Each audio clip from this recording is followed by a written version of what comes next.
যে কোনো ক্ষেত্রে এটা আমাদের জন্য খুব বেশি জরুরি যে আমরা নিজেরা যে আদর্শ লালন করছি আদর্শের ব্যাপারেও অটল থাকবো, অবিচল থাকবো।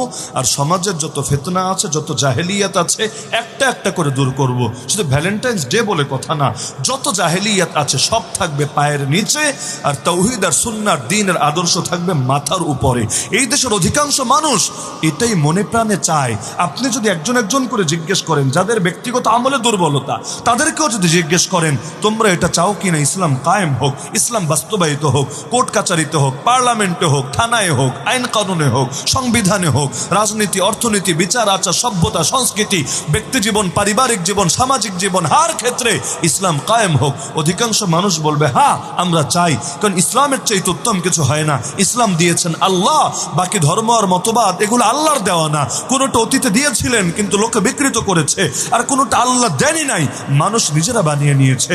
সুতরাং আল্লাহর দিন আর বান্দার দিন কখনো সমান হবে না, হতে পারে না।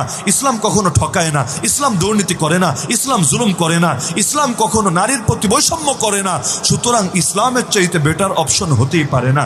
এটাই তো অধিকাংশ মানুষের কথা। যদি এটাই অধিকাংশ মানুষের কথা হয়, দিলের মহাব্বত যদি থাকে, তাহলে সমাজে ইসলাম কায়েম হচ্ছে না কোন দুঃখে?